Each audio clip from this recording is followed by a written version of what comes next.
Hello and welcome to Pod Sothoth, a Lovecraft book club. I'm your host and narrator, Todd Beardsley. Tonight I'll be reading H.P. Lovecraft's The Fungi From Yuggoth, which was first published in its entirety in Beyond the Wall of Sleep by Arkham House in 1943, though they were first written over the Christmas week of December 27, 1929 to January 4th, 1930. As this is a horror podcast, this episode might not be for everyone.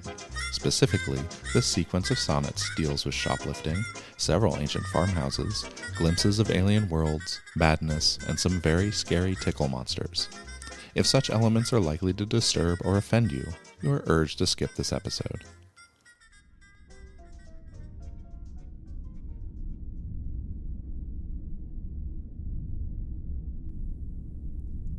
The book.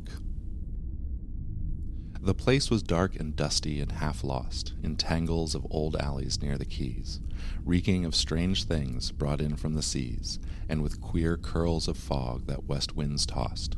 Small lozenge panes, obscured by smoke and frost, just shewed the books in piles like twisted trees, rotting from floor to roof, conjuries of crumbling elder lore at little cost. I entered, charmed, and from a cobwebbed heap took up the nearest tome and thumbed it through, trembling at curious words that seemed to keep some secret monstrous if one only knew. Then, looking for some cellar old in craft, I could find nothing but a voice that laughed. Pursuit. I held the book beneath my coat, at pains to hide the thing from sight in such a place, hurrying through the ancient harbor lanes, with often turning head and nervous pace. Dull, furtive windows and old tottering brick peered at me oddly as I hastened by, and thinking what they sheltered I grew sick for a redeeming glimpse of clean blue sky. No one had seen me take the thing, but still a blank laugh echoed in my whirling head, and I could guess what nighted worlds of ill lurked in that volume I had coveted. The way grew strange, the walls alike and maddening, and far behind me unseen feet were padding. The key. I do not know what windings in the waste of those strange sea lanes brought me home once more, but on my porch I trembled, white with haste, to get inside and bolt the heavy door. I had the book that told the hidden way, across the void and through the space-hung screens, that hold undimensioned worlds at bay and keep lost eons in their own domains. At last the key was mine to those vague visions of sunset spires and twilight worlds that brood, dim in the gulfs beyond this earth's precisions, lurking as memories of infinitude.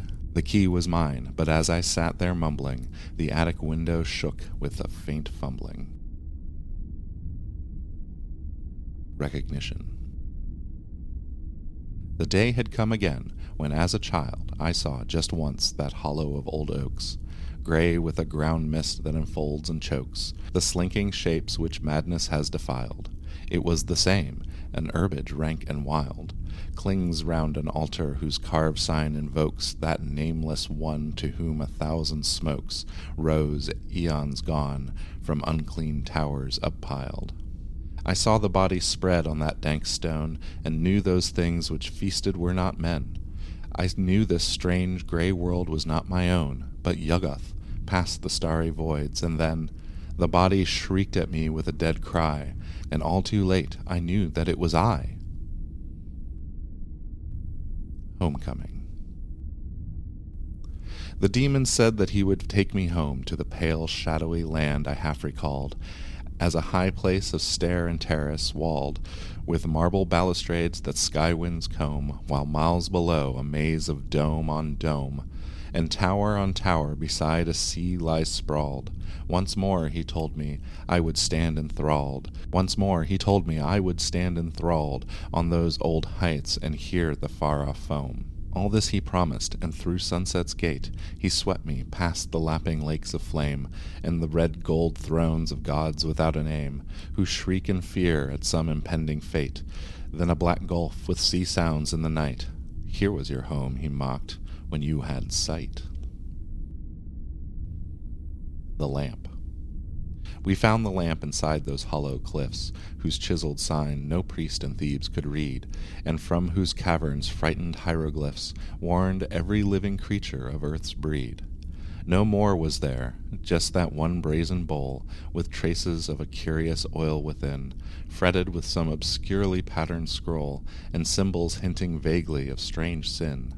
Little of the fears of 40 centuries meant to us as we bore off our slender spoil, and when we scanned it in our darkened tent, we struck a match to test the ancient oil. It blazed, great God! But the vast shapes we saw in that mad flash have seared our lives with awe. Zamon's Hill. The great hill hung close over the old town, a precipice against the main street's end, green, tall, and wooded, looking darkly down upon the steeple at the highway bend. 200 years the whispers have been heard about what happened on the man-shunned slope, tales of an oddly mangled deer or bird, or of lost boys whose kin had ceased to hope. One day the mailman found no village there, nor were its folk or houses seen again. People came out from Aylesbury to stare, yet they all told the mailman it was plain that he was mad for saying he had spied the great hill's gluttonous eyes and jaws stretched wide.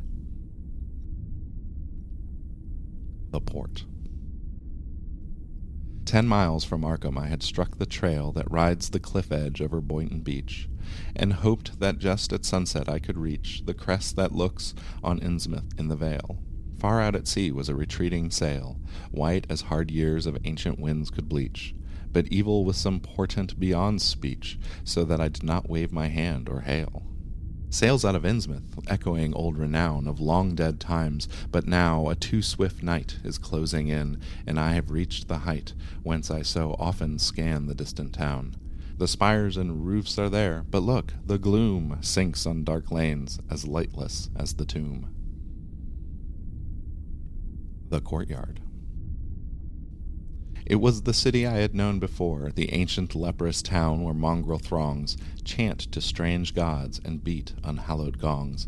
In crypts beneath foul alleys near the shore, the rotting fish-eyed houses leered at me, from where they leaned drunk and half-animate, as edging through the filth I passed the gate, to the black courtyard where the man would be. The dark walls closed me in, and loud I cursed that ever I had come to such a den, when suddenly a score of windows burst into wild light and swarmed with dancing men, mad, soundless revels of the dragging dead, and not a corpse had either hands nor head. The Pigeon Flyers. They took me slumming where gaunt walls of brick bulge outward with a vicious stored-up evil, and twisted faces thronging foul and thick wink messages to alien god and devil. A million fires were blazing in the streets, and from flat roofs a furtive few would fly, bedraggled birds into the yawning sky, while hidden drums droned on with measured beats. I knew those fires were brewing monstrous things, and that those birds of space had been outside. I guessed to what dark planet's crypts they plied, and what they brought from Thog beneath their wings. The others laughed till struck too mute to speak, by what they had glimpsed in one bird's evil beak. The Well. Farmer Seth Atwood was past 80 when he tried to sink that deep well by his door, with only Ebb to help him bore and bore. We laughed and hoped he'd soon be sane again, and yet instead young Ebb went crazy too, so that they shipped him to the county farm.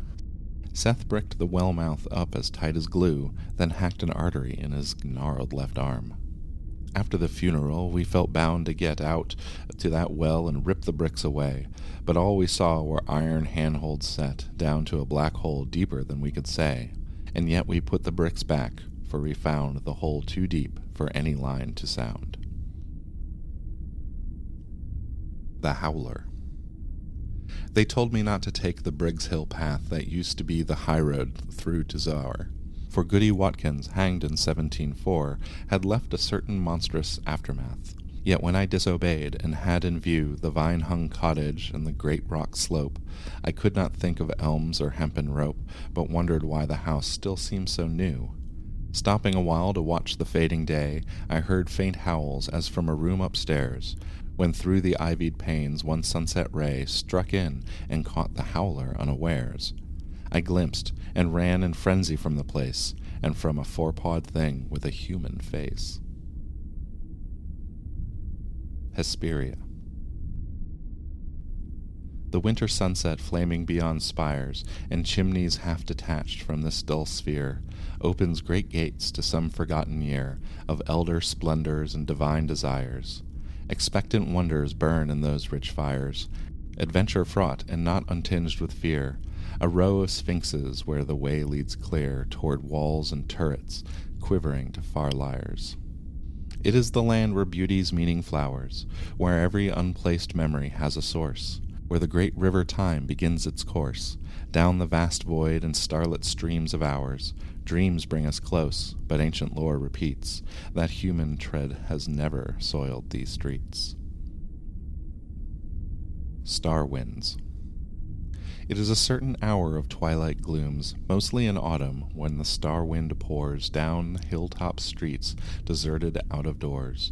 But shooing early lamplight from snug rooms, the dead leaves rush in strange, fantastic twists, and chimney smoke whirls round with alien grace, heating geometries of outer space, while Fomalhaut peers in through southward mists. This is the hour when moonstruck poets know what fungi sprout in Yuggoth, and what scents and tints of flowers fill Nithon's continents, such as in no poor earthly garden blow. Yet for each dream these winds to us convey, a dozen more of ours they sweep away. Antarctus. Deep in my dream the great bird whispered queerly of the black cone amidst the polar waste, pushing above the ice sheet lone and drearily, my storm-crazed eons battered and defaced. Hither no living earth-shapes take their courses, and only pale auroras and faint suns glow on that pitted rock whose primal sources are guessed at dimly by the elder ones. If men should glimpse it, they would merely wonder what tricky mound of nature's build they spied. But the bird told of vaster parts that under the mile-deep ice-shroud crouch and brood and bide. God help the dreamer whose mad visions show those dead eyes set in crystal gulfs below. The window. The house was old with tangled wings outthrown, of which no one could ever half keep track, and in a small room somewhat near the back was an odd window sealed with ancient stone. There, in a dream-plagued childhood, quite alone, I used to go where night reigned vague and black, parting the cobwebs with a curious lack of fear and with a wonder each time grown. One later day I brought the masons there to find what view my dim forebears had shunned, but as they pierced the stone, a rush of air burst from the alien voids that yawned beyond. They fled, but I peered through and found unrolled all the wild worlds of which my dreams had told. A memory. There were great steppes and rocky tablelands, stretching half-limitless in starlit night, with alien campfires shedding feeble light on beasts with tinkling bells and shaggy bands. Far to the south the plain sloped low and wide to a dark zigzag line of wall that lay like a huge python of some primal day, which endless time had chilled and petrified. I shivered oddly in the cold, thin air, and wondered where I was and how I came, when a cloaked form against a campfire's glare rose and approached and called me by my name. Staring at that dead face beneath the hood, I ceased to hope because I understood. The Gardens of Yin. Beyond that wall, whose ancient masonry reached almost to the sky in moss-thick towers, there would be terraced gardens rich with flowers, and flutter of bird and butterfly and bee.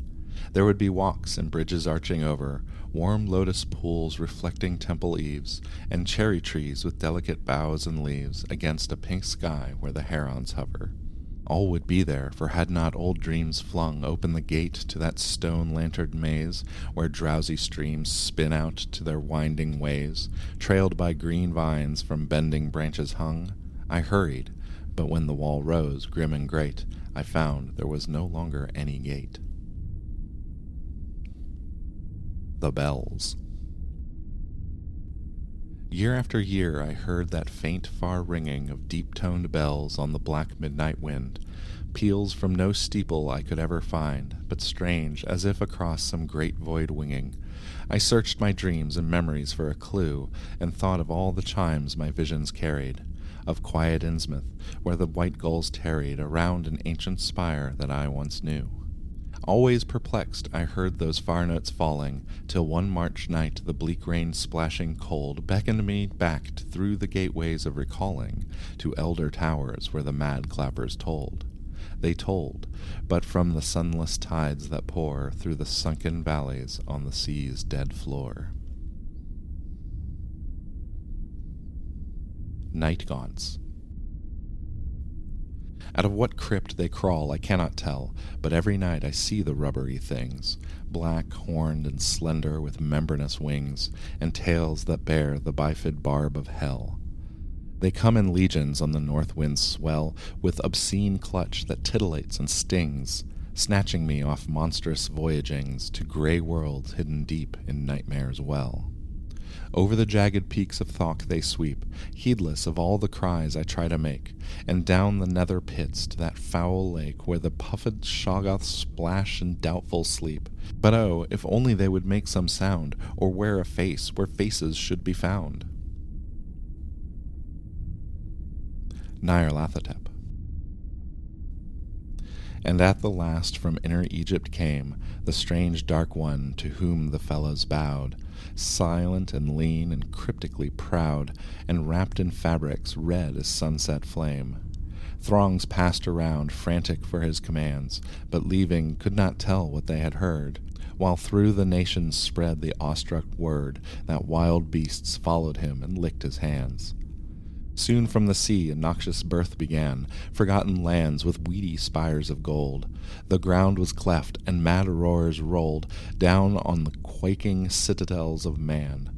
Then, crushing what he chanced to mold and play, the idiot chaos blew the earth's dust away. Azathoth. Out in the mindless void the demon bore me, past the bright clusters of dimension space, till neither time nor matter stretched before me, but only chaos without form or place. Here the vast Lord of all in darkness muttered things he had dreamed but could not understand, while near him shapeless bat things flopped and fluttered in idiot vortices that ray streams fanned. They danced insanely to the high, thin whining of a cracked flute clutched in a monstrous paw, whence flow the aimless waves whose chance combining gives each frail cosmos its eternal law. I am his messenger, the demon said, as in contempt he struck his master's head. Mirage.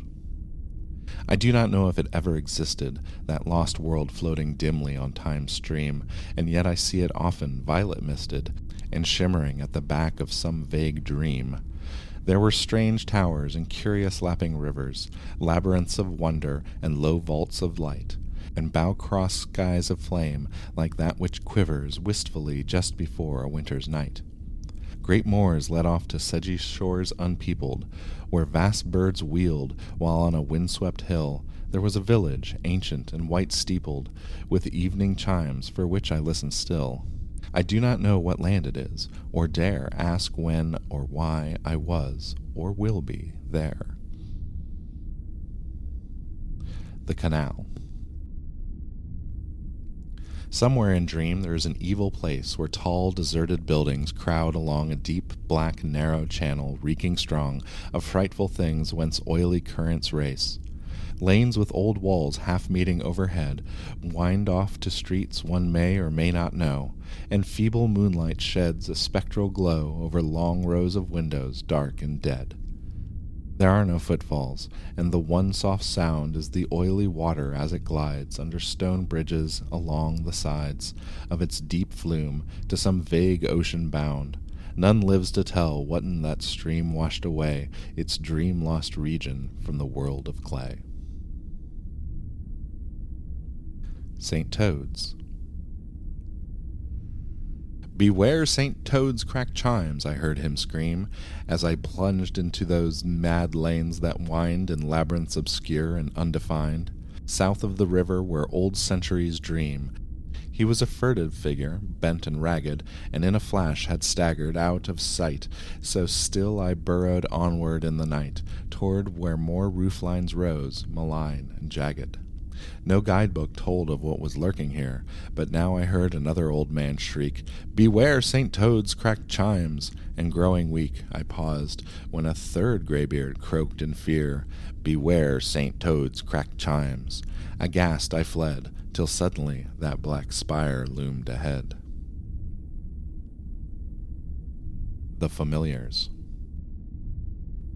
John Whately lived about a mile from town, up where the hills began to huddle thick.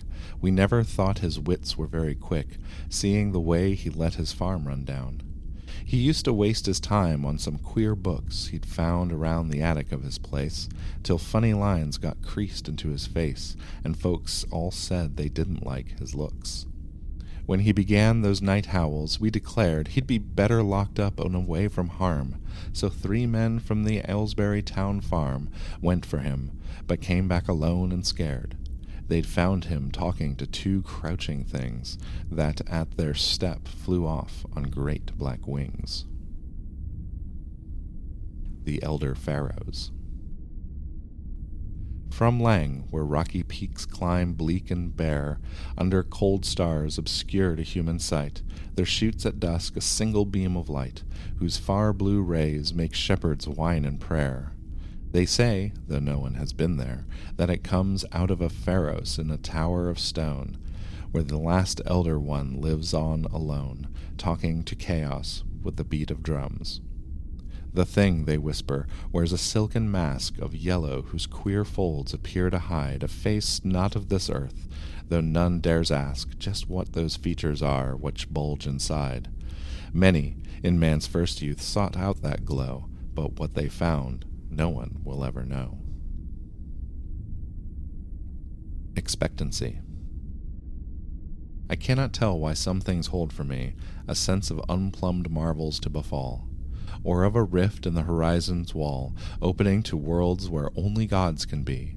There is a breathless, vague expectancy, as of vast ancient pomps I half recall, or wild adventures, uncorporeal, ecstasy fraught, and as a daydream free. It is in sunsets and strange city spires, old villages and woods and misty downs, south winds, the sea, low hills, and lighted towns, old gardens, half-heard songs, and the moon's fires. But though its lore alone makes life worth living, none gains or guesses what it hints at giving. Nostalgia.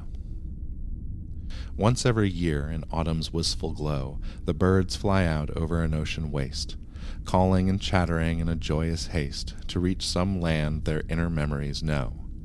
Great terrace gardens where bright blossoms blow, and lines of mangoes luscious to the taste, and temple groves with branches interlaced, over cool paths all their vague dreams show. They search the sea for marks of their old shore, for the tall city white and turreted, but only empty waters stretch ahead, so that at last they turn away once more, yet sunken deep, where alien polyps throng, the old towers miss their lost, remembered song. Background. I can never be tied to raw new things, for I first saw the light in an old town, where from my window huddled roofs sloped down to a quaint harbor rich with visionings, streets with carved doorways where the sunset beams flooded old fanlights and small window panes, and Georgian steeples topped with gilded vanes. These were the sights that shaped my childhood dreams. Such treasures, left from times of cautious leaven, cannot but lose the hold of flimsier wraiths, that flit with shifting ways and muddled faiths across the changeless walls of earth and heaven. They cut the moment's thongs and leave me free to stand alone before eternity. The Dweller. It had been old when Babylon was new. None knows how long it slept beneath that mound, where in the end our questing shovels found its granite blocks and brought it back to view. There were vast pavements and foundation walls, and crumbling slabs and statues carved to show fantastic beings of some long ago, past anything the world of man recalls. And then we saw those stone steps leading down through a choked gate of graven dolomite to some black haven of eternal night, where elder signs and primal secrets frown. We cleared a path, but raced in a mad retreat from when below we heard those clumping feet. Alienation. His solid flesh had never been away, for each dawn found him in his usual place. But every night his spirit loved to race through gulfs and worlds remote from common day. He had seen Yadith, yet retained his mind, and had come back safely from the Goric zone, when one still night across curved space was thrown that beckoning piping from the voids behind. He waked that morning as an older man, and nothing since has looked the same to him. Objects around float nebulous and dim, false phantom trifles of some vaster plan. His folk and friends are now an alien throng, to which he struggles vainly to belong. Harbor whistles. Over old roofs and past decaying spires, the harbor whistles chant all through the night. Throats from strange ports and beaches far and white, and fabulous oceans ranged in motley choirs, each to the other alien and unknown, yet all by some obscurely focused force, from brooding gulfs beyond the zodiac's course, fused into one mysterious cosmic drone. Through shadowy dreams they send a marching line of still more shadowy shapes and hints and views, echoes from outer voids and subtle clues to things which they themselves cannot define. And always in that chorus faintly blent, we catch some notes no earthship ever sent. Recapture. The way led down a dark half-wooded heath, where moss-gray boulders humped above the mold, and curious drops, disquieting and cold, sprayed up from unseen streams and gulfs beneath. There was no wind, nor any trace of sound, in puzzling shrub or alien-featured tree, nor any view before, till suddenly, straight in my path, I saw a monstrous mound. Half to the sky those steep sides loomed upspread, rank-grassed and cluttered by a crumbling flight of lava stairs that scaled the fear-topped height, in steps too vast for any human tread. I shrieked, and knew what primal star and year had sucked me back from man's dream-transient sphere. Evening Star. I saw it from that hidden, silent place, where the old wood half shuts the meadow in. It shone through all the sunset's glories, thin at first, but with a slowly brightening face. Night came, and that lone beacon, amber-hued, beat on my sight as never it did of old. The evening star, but grown 1,000-fold, more haunting in this hush and solitude. It traced strange pictures on the quivering air, half-memories that always filled my eyes. Vast towers and gardens, curious seas and skies, of some dim life I could never tell where. But now I knew that through the cosmic dome those rays were calling from my far-lost home. Continuity. There is in certain ancient things a trace of some dim essence more than form or weight, a tenuous ether, indeterminate, and yet linked with all the laws of times and space. A faint veiled sign of continuities that outward eyes can never quite descry, of locked dimensions harboring years gone by, and out of reach except for hidden keys. And paint with life the shapes which linger still, from centuries less a dream than this we know. In that strange light I feel I am not far from the fixed mass whose sides the ages are.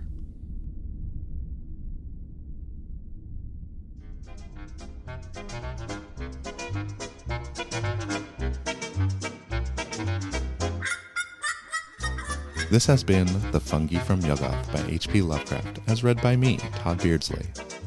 Next time, we'll be discussing Lovecraft's poetry, and you can join us if you come to the Black Box Theater in downtown Providence, Rhode Island on Thursday, August 15th, 2024 at 7 p.m. Of course, if you can't make it in person, we'll be recording the event as a live podcast and releasing it here. Until then, may your dreams be strange and your nightmares even stranger.